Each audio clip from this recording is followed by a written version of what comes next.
তোমার ফ্রেন্ড লিস্টে নিশ্চয়ই এমন একটা বন্ধু আছে যে সারা বছর চিল করে, বন্ধুদের সাথে আড্ডা মারে, রোজ রাতে গেম খেলে আর পরীক্ষার আগে জাস্ট দুপাথা উল্টে চলে যায়।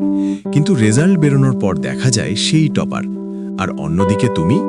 ডিপ্রেশন আসাটাই স্বাভাবিক, তাই না? কিন্তু কেন এমন হয়? ওর কাছে কি কোনো জাদুর কাঠি বা চিট কোড আছে? সত্যিটা শুনলে তুমি আকাশ থেকে পড়বে।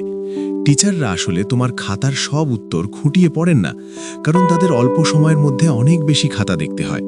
ভিডিওটি শেষ পর্যন্ত মনোযোগ দিয়ে দেখুন। স্মার্ট আইডিয়া নাম্বার 1, তোমার খাতা টিচারের কাছে একটা নেটফ্লিক্স সিরিজের মতো হওয়া চাই। চিন্তা করো, তুমি নেটফ্লিক্সে একটা টান টান ওয়েব সিরিজ দেখছো। এপিসোড 1-এর পর যদি হুট করে এপিসোড 5 চলে আসে, তারপর আবার এপিসোড 2, তোমার কেমন লাগে? বিরক্ত হবে তো? আমরা কি করি? প্রথমে 1 নম্বর প্রশ্নের উত্তর লিখি, তারপর হুট করে মনে হলো 10 নম্বরটা ভালো পারি, সেটা লিখে দিলাম। আবার ফিরে এসে 3 নম্বর। খাতাটা তখন আর খাতা থাকে না, একটা জগা খিচুড়ি হয়ে যায়। টিচার যখন খাতা চেক করেন, তার কাছে ওটা একটা টাস্ক। মনে রাখবে, এটা একটা সিম্পল সাইকোলজিক্যাল ডিল। তাই হ্যাকটা হলো, সব সময় সিকোয়েন্স বা ক্রম মেনে উত্তর লেখো। টিচারের ব্রেনকে রিল্যাক্স রাখো, যেন তিনি একটা ফ্লোতে খাতা দেখতে পারেন। যদি মাঝখানের কোনো উত্তর না পারো, জায়গা ফাঁকা রাখো বা সেই প্রশ্নটা সবার শেষে করো। স্মার্ট আইডিয়া নাম্বার 2, তোমার খাতা নিট অ্যান্ড ক্লিন রাখো।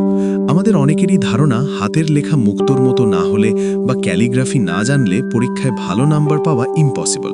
এটা সম্পূর্ণ ভুল ধারণা। কিন্তু রিয়ালিটি চেক হলো, টিচারদের একটা জিনিস জঘন্য লাগে, সেটা হলো কাটাকাটি। ধরো তুমি কিছু একটা ভুল লিখেছো, এখন তুমি সেটাকে এমনভাবে কাটলে যেন মনে হচ্ছে খাতার উপরে বুলডোজার চালিয়ে দিয়েছো। তাই হ্যাকটা হলো, ভুল হলে প্যানিক করবে না, জাস্ট পেন দিয়ে একটা দাগ দাও। টিচারকে দেখাও যে তুমি কনফিডেন্ট, কনফিউজড নও। ক্লিন খাতা মানে clean mindset. Smart idea number 3, পেছনের পাতায় গেম প্ল্যান সাজাও।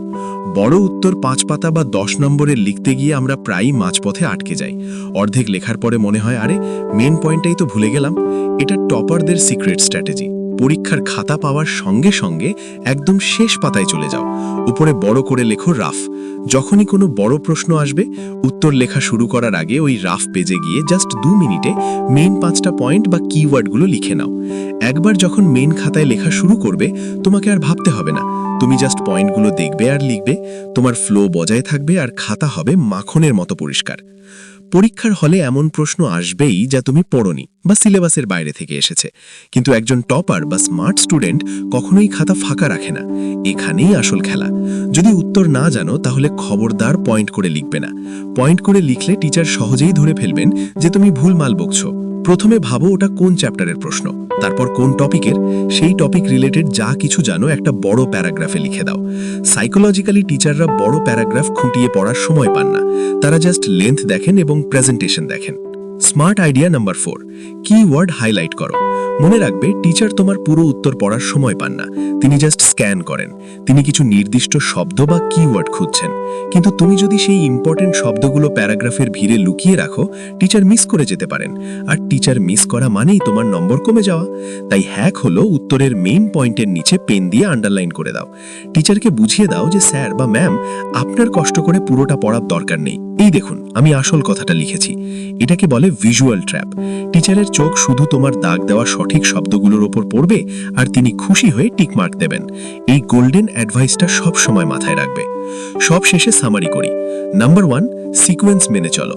নাম্বার 2, কাটাকাটি করবে না, ভুল হলে সিম্পল দাগ দাও। নাম্বার 3, রাফ পেজে পয়েন্ট প্ল্যানিং করো। নাম্বার 4, উত্তর না জানলে প্যারাগ্রাফ লেখো, অর্থাৎ ব্লাফ মোড। আর নাম্বার 5, কিওয়ার্ড আন্ডারলাইন করো। এবার একটা সিক্রেট চিট কোড শেয়ার করি। তোমার উত্তর যদি প্রেজেন্টেবল হয়, তবে টিচার সাইকোলজিক্যালি ভাববেন, ছেলেটা এত সুন্দর করে গুছিয়ে লিখেছে, নিশ্চয়ই ঠিকই লিখেছে। মানুষের ব্রেন এভাবেই কাজ করে।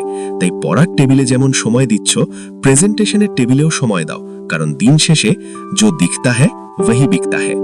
এই ভিডিওটা দেখে যদি তোমার মনে হয় আজ নতুন কিছু শিখলে, তাহলে চ্যানেলটি সাবস্ক্রাইব করে রাখো। পাশে আছি আমি, তোমার বন্ধু। সাবস্ক্রাইব করো মাইন্ড মোটিভ বাংলা। ভালো থাকুন, সুস্থ থাকুন।